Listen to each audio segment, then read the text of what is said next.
જમીન તો આપણે હવે કાઢવા માંડે રોડ પર છે એટલા મળે છે. આપણા બાપ દાદાએ જરૂર પડે તો વેચે, વાંધો નથી. આપણા બાપ દાદાએ ગીરો મૂકી હશે, જમીન કાઢીના વેચ્યા હશે, પણ માને વેચવાનું પાપ નહોતું. સુધરી જવાની જરૂર નથી. અંદરથી સુધરવાની જરૂર છે, બહારથી સુધરવાની કોઈ આવશ્યકતા નથી. તમે જેને સાંભળ્યા તે છે ભાજપના નેતા ગોરધન ઝડફિયા, જેમને જાહેર મંચ પર પાટીદાર સમાજમાં વધતા જતા દારૂના વ્યસન પર ટિપ્પણી કરી છે. અને આજથી થોડો સમય પહેલા પણ સુરતના એક મહિલા પીએસઆઈએ પાટીદાર સમાજમાં વધતા જતા દારૂના વ્યસન વિશે નિવેદન આપ્યું હતું. પણ વારંવાર દારૂના વ્યસનને લઈને પાટીદાર સમાજને વગોવવામાં આવે છે તે વાત એક પ્રશ્ન ઊભો કરે છે. શું ખરેખર પાટીદાર સમાજમાં દારૂનું વ્યસન એટલું બધું વધી ગયું છે? અને દારૂના વ્યસન પર ટિપ્પણી કરતા ભાજપના નેતા ગોરધન ઝડફિયા શું બોલ્યા તેના પર પણ વિસ્તારે વાત કરવી છે આ વિડીયોમાં. નમસ્કાર, વાઇબ્સ ઓફ ઇન્ડિયા સાથે હું પાર્થ. છેલ્લા થોડા સમયથી પાટીદાર સમાજમાં વધતા જતા દારૂના વ્યસન વિશે ટિપ્પણી કરવામાં આવી રહી છે. પહેલા સુરતના પીએસઆઈ ઉર્વિશા મેંદપરાએ એક નિવેદન આપ્યું હતું કે જ્યારે 15 યુવાનોને નશાની હાલતમાં પકડીએ છીએ તેમાં 10 પાટીદાર યુવાનો છે. મહિલા પીએસઆઈનું આ નિવેદન ઘણું ચર્ચામાં રહ્યું હતું અને ત્યાર પછી હાલ કડીમાં યોજાનારા કડવા પાટીદાર સમાજના સમૂહ લગ્નમાં ભાજપના નેતા ગોરધન ઝડફિયાએ પણ પાટીદાર સમાજમાં વધતા જતા દારૂના વ્યસન વિશે ટિપ્પણી કરી.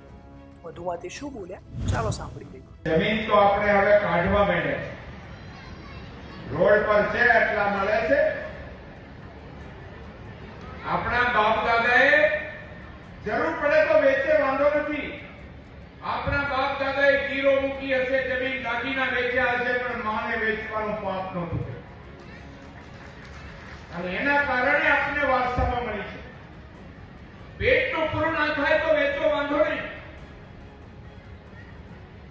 પરંતુ ઓડી ગાડી લેવા માટે મહેરબાની કરીને ના વેચતા.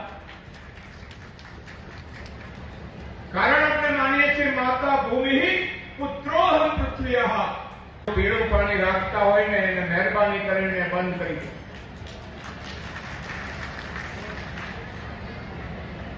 કદાચ તમને એવું લાગતું હશે તમે 21મી સદીમાં ગયા, પણ એ દીકરીને પૂછી જુઓ, એના પત્નીને પૂછી જુઓ, એની દીકરી નાનકડીને પૂછી જુઓ, આનાથી પરિણામ શું આવે છે. અને એટલા માટે આપણે બધાએ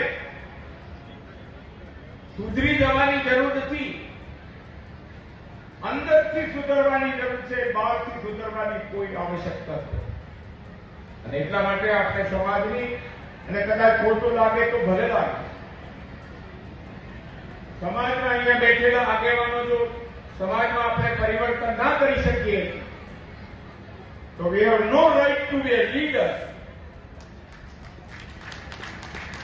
આપણને નેતા કહેવાનો કોઈ અધિકાર નથી.